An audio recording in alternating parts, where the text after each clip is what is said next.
First and foremost, this video I'm going to be explaining why technical analysis, why we prefer to use technical analysis over fundamental and macroeconomic analysis, why technical analysis has to be simplified, and why many people actually struggle when analysing any currency pair or market on a technical basis/standpoint.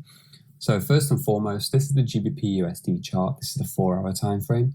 I'm sure everybody is familiar with the time frames now after watching the TradingView chart setup and tutorial. So as you can see, this chart is nice and clear. We have no indicators on here. Sometimes, yeah, we can throw the moving averages on. Let me just stick them on there. So we have the MA cross. So moving averages, I'll get into that a little later on throughout the sections. However, I'm just going to use these now because all of the charts, screenshots and setups in the astrofx book have in fact these two moving averages on there. We use the moving averages to get an overall direction of the trend, more or less on the monthly, weekly, daily time frame. And we use the moving averages maybe on the execution time frame, such as the 4-hour and the 2-hour, in order to build confluence and give us an extra piece to the puzzle in order to enter trades and so forth. Now, where do we start with technical analysis?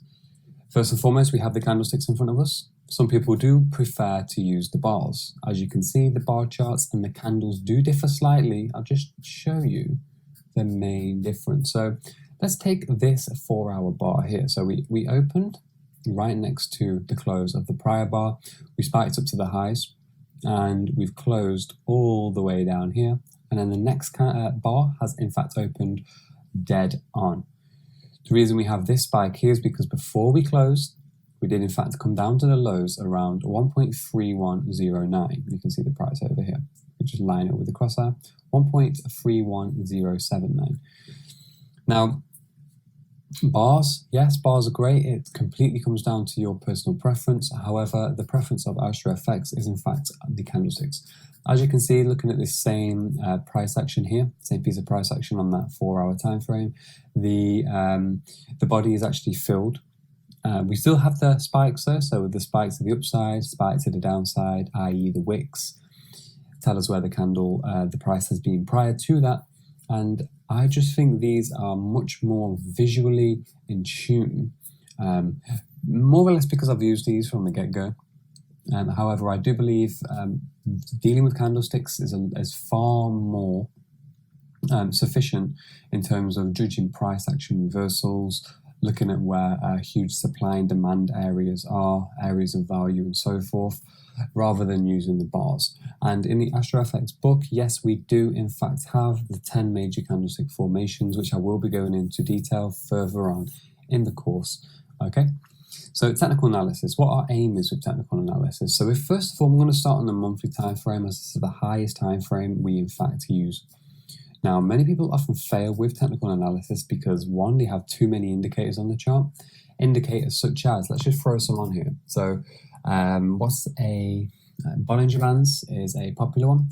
We also have, do we have a MACD? Let's have a look for MACD. MACD, these are some built-in ones. And we have so many public library ones now on the TradingView, which basically means people are now coding their own indicators, which has been about for a while. You can go into all of the forums, Forex Factory forums, you can type in indicators on Google, and you can just see the absolute mess that there is. The reason why we don't really recommend using many of these indicators is because it steers us away from the actual price action. Fair enough if you're experienced in reading price action and have a experience in looking at the time frames from high to low in top-down analysis fashion, and then maybe layering on an indicator on top, yeah, that's brilliant because we can maybe add to a confluence. However, from the get-go, it's always great to just eliminate all of the indicators until we're quite proficient at reading the overall trend, etc. So we have the MACD here. What's also let's have a look at stochastic is a popular one. Let's have a look at the stochastic. So we've got the stochastic over here as well, and that'll do for now. So Bollinger Bands, stochastic, MACD, moving averages, maybe even people, let's just throw it on there. RSI, for relative strength index. Now, believe it or not, people's charts are actually like this at times. Now, going back in time here, we can see where the so-called overbought areas are, okay, on the indicators. And yeah, the market did fall afterwards. But this is going from a historical perspective, and it's always going to look really, really pretty going back in time. Now, this, as you can see, the more indicators we put on, yeah, we can make them a little bit smaller, but it actually just squishes up the actual price action on the chart as well. I'm using a 27-inch Mac screen right now, that's why it is relatively big, but on a general basis of any general laptop screen, 13-inch, 10-inch, maybe even 15, it can get a little bit messy. Now, the thing is with the indicators and why people fail in reading the charts to an accurate standpoint and degree is that the indicators are just overwhelming. It looks pretty now on paper, and we can make screenshots and we can say, yes, when this crosses here, we can sell and buy. So over here on our stochastic, we're in the oversold region. We're coming into the oversold region on the RSI as well. The MACD is in fact pointing down. So we've got two indicators telling us that there's a potential for a rebound soon. That's the general consensus of these indicators. I'm not going to go into fine detail because that's not what this video is about. And then we've got the MACD, which is converging to the downside, which often indicates further momentum to the downside. If we look at the actual price action, we've got lower highs, lower lows, and we can clearly see that GBP USD is in fact falling off a cliff right now. So, it's all a little bit of a mix-up. One thing I will say that we do not have any key levels on the chart right now. So with that being said, it's going to make any analysis extremely difficult to try and comprehend to see where the market can actually go. Now, GBP USD on the whole, if I can just zoom out. So zoom out, and that's all of the history that this chart's actually going to give me all the way to 1994. But since 1994, we can see that GBP USD has made new lows. We've made new lows now. This was a 2008 cycle crash, and then we're heading, into another one right now. My projection for GBP USD is somewhere around 1.15 to 1.17, and I'll get to that on later videos. However, that's on a monthly time frame. Let's go down to the weekly. Again, weekly time frame. What actually happens is if we place too many indicators on the chart, it's the term called analysis paralysis will actually set in. Now, analysis paralysis is when you think, okay, and I've been there time and time again when I used to study on MetaTrader. Now, on MetaTrader, yes, great. However, it depends what broker you're with. I'm going to break that down in another video, why we don't really tend to use MetaTrader over, a professional data piece of software as TradingView. But yeah, the general gist of MetaTrader is, we can create our own indicators, layer them on, and so forth. And the GMT offset of MetaTrader, depending on where your broker is, the broker server is, it's all over the place. So the actual daily time frame, the daily candlestick should always close at 10 p.m. GMT. That day is now reset, and then we'll go over to the next day. So always just bear that in mind. But the point I'm trying to get across here is, I started on MetaTrader and I've come across to professional charting software, and as soon as I made that leap, my analysis factor went up, bumped up a few notches. Now, what I used to do on MetaTrader is take screenshots of all of these indicators. I would test it on different time frames, and I would be like, okay, when all of these line up to oversold, it's going to look like a decent buy. So we have the MACD going into the oversold region, stochastic oversold, RSI oversold. However, looking at the price action, I know because, let me just pull up one of my other charts and I can just compare the indicators to, is it this one? Yeah. All right. So look at this daily time frame. So this daily time frame across here, GBP USD. So I've got all of the levels on and stuff. GBP USD, we've been knocking our head around the weekly, what's now resistance zone here, yeah? So as you can see, the last few days we had quite a substantial downfall, and the moving averages are getting very, very close to crossing over. If we look at this on a weekly time frame, in comparison to the indicators we see on the weekly time frame, we can see 1, 2, 3, 4, 5 wick rejections and a wick all the way up to the blue EMA, the ATMA, and we have a shooting star candle which formed yesterday, Saturday, the date of this video, I'm doing this on a Saturday, so that was the prior weekly close. I'm looking at GBP USD to continue to the downside and maybe hit our 1.27 weekly support over here. Just ignore this label, I need to update this. I've only just put these on a few hours ago. And then our other monthly support area around here, which is 1.2540, 1.2550. Overall, looking at this on the daily time frame, we have a lower high here, and this is now a lower high because this is an evening star formation. If this is the last lower high in a sequence, a lower low will form. Well, there's a 75 to 80% chance a lower low will form, so it needs to breach the lows of this wick over here. So with that being said, GBP USD, just from reading simple price action and having our key levels as accurate as possible, we can tell that there's going to be around a 280, 300 pip run on this pair to the downside. However, if we look at the indicators over here, we have oversold, oversold, oversold. Now this is going to confuse anybody who's relatively new to trading and looking for a system. The only real system out there is knowing how the banks operate, knowing that technicals override fundamentals in the foreign exchange market. I'm going to go deeper into that throughout all of the videos, and also knowing to stay away from indicators, stay away from what the broker gives us, and stay away from all of the systems people program and code, because a lot of these people, they don't even make money from the market. So over here, oversold, oversold, oversold. So you're looking at these and now you're kind of paralyzed whether to start selling in this case, because okay, the indicators are telling me that there's a potential for this to go to the upside soon. Okay, so that might stop you just on this simple basic weekly chart. Okay, get ready, we could be in for a reversal soon. But reading the overall price action and eliminating all of the noise and the nonsense coming from the indicators, we can simply say, you know what, for the next week or 2 weeks, I'm going to be looking for shorts on GBP USD, and we'll see how that actually comes through. So going down one more time frame, let's just go to the daily now. So we have the daily, we're in an oversold region on the stochastic. The MACD is kind of neutral at the moment, and the RSI is kind of in neutral territory as well. So, our time frames, if we're just going solely based off the indicators, aren't really lining up. So that's why we need to eliminate those. The Bollinger Bands and all of the other nonsense, unless you're solely using and you're mastering 1 or 2 indicators day in, day out, that's great. Then the biggest factor, and you may have already been through this before actually taking the astrofx course, or you may be experiencing this now, or you may have not have experienced this, and you're lucky enough not to, that you may have a great indicator-based system. You're like, yes, I'm going to buy here, sell here, a mechanical system.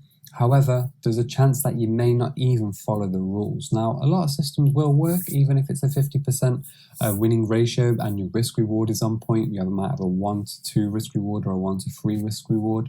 Yeah, great, you will always be on top. However, it's mindset, which is the most important thing here. So we need to eliminate all of this nonsense. I'm just going to close this down. The lower we go in time frames as well, the messier it gets. Okay, so just a heads up there why we don't use any of the indicators, because there's so many out there, there's so many different systems, and it becomes an absolute mess to our technical analysis overall. So what do we want to do with our technical analysis? Well, what we need to do, guys, is time frames are important. If you have no chart experience whatsoever as of yet, that could be a good thing as well, so don't worry. A blank canvas is we always want to check out the higher time frames. One thing I will say is the key levels and the candlesticks are what are going to be your absolute foundations for everything else to grow and flourish on top of your analysis. I struggled for maybe 2 years because I was playing on 5-minute time frames, 1-minute time frames, 15-minute time frames. I was never really looking, and I never had a plan in place as to, okay, today I'm going to look at the weekly at the start of the week or at the start of a new day. I'm going to always check the prior day's candle, etc. So to get the overall momentum, you want to read the overall momentum of the market. As you can see, the momentum on this monthly time frame is in fact down at the moment. If you run down to the weekly, the momentum's down is down here as well. Sorry, the moving averages are down on both time frames. If we look at the daily as well, the moving averages have just crossed over again here. All right, so with all of that in mind, we only ideally, so I thought this one was a bit out of whack. We just change that. 21, it's getting ready to cross over there, sorry. So that gives us an early indication that the daily is now going to be aligning with the weekly and the monthly, and the momentum to the downside may in fact continue. So technical analysis overall, once we've got all of our key levels on here, let me just show you this GBP USD which is being done. This GBP USD, we've got the monthlies, we've got the weeklies, and we've got the dailies of the blue ones. Now what we can actually tell is we can combine that with our candlestick formations and reasonings, and even just looking at lower swing highs, lower swing highs, lower swing highs. What forms lower swing highs are more or less reversal points and candlestick formations, which we're going to get into later on. But the point I'm trying to express here is those who are using technical analysis on a sloppy level with all of the indicators, not using time frames in the correct manner, often throw away all of the simplistic but powerful factors, your foundations, i.e. the key levels from high to low. We only really want to be using daily, monthly, weekly, and sometimes 4-hour key levels. They're going to be the strongest ones. Sometimes, yes, we can come down to an hourly time frame per se, or a 2-hour time frame, depending on the market conditions and how you want to trade. Do you want to trade more intraday, or do you want to trade more medium term? Now, as I say, a simplistic factor such as the moving averages, which can help us with our overall trend direction and bias, and maybe even the lower swing highs or higher lows and lower lows, they get removed from our minds because our minds become clogged up by the saturation of nonsense which is out there. That's why we always say, astrofx, you have to be a man on an island when performing your analysis. Something could look very, very good to you, like this GBP potential short setup over the next 2 weeks. However, to somebody else, they could be getting ready to buy. By all means, I could be correct. They couldn't. They could be correct. I couldn't. Why? Because I could be going for more of a 200, 300 pip target to the downside. They could be going for a buy for 20 pips, and then they could be in and out. So it's all about perspective, and it's all about learning the basics, adding all the foundations together, and then putting all of the advanced stuff on top, and constantly repeating and repeating and repeating until excellence is actually achieved in yourself.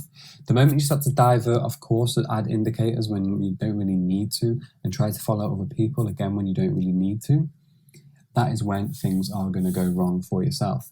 So technical analysis, we can use this. I'm just going to show you another important factor. So when we have our technicals on the chart, often we will see these levels respected way more than any of the fundamental releases, and vice versa. The fundamental releases are more or less a mask for manipulation, which I'm going to get into in the next video. However, once we have our key levels and foundations set on in a strong manner, in a correct manner from high to low, you will see how this market really, really moves.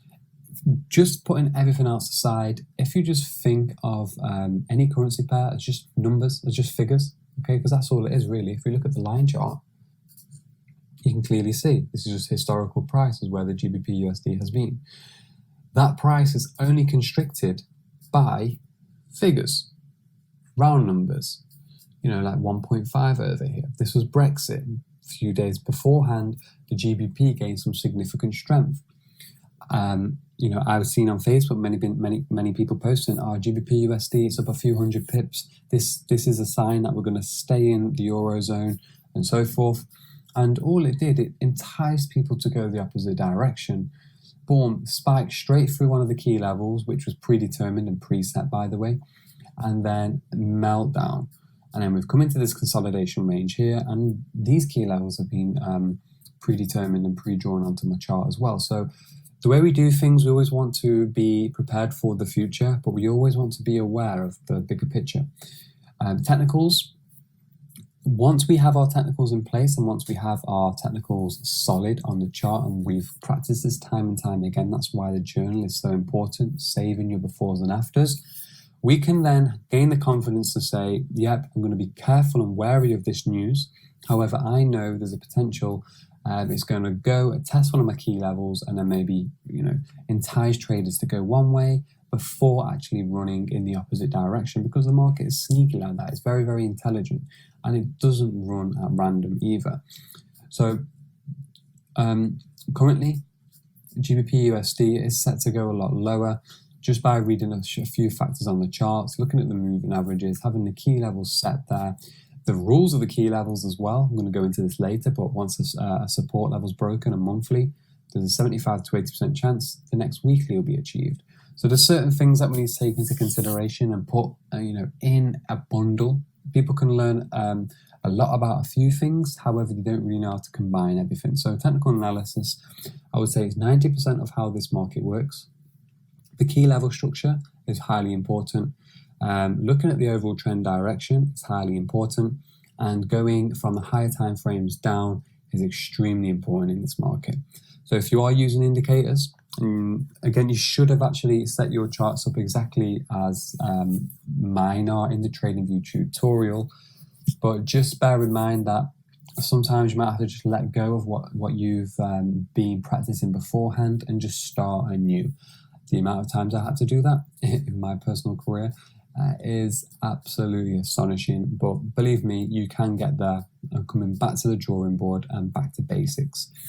So technical analysis is the strongest point of astrofx. We're going to be going through the macroeconomics soon and how to go around those. By all means, we have to always know what's out for, let's say, the week ahead or the day ahead.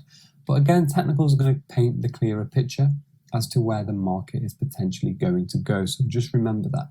So we do not have to sit there studying all of the different pieces of data that are due to come out, because you could have just went to university and studied economics if you really wanted to get into all of that. This is the business of reading charts, reading patterns, managing money, managing your risk reward and knowing your risk reward, and having fun as well and being creative on the charts, because the moment it turns into a chore, that is when you are going to struggle.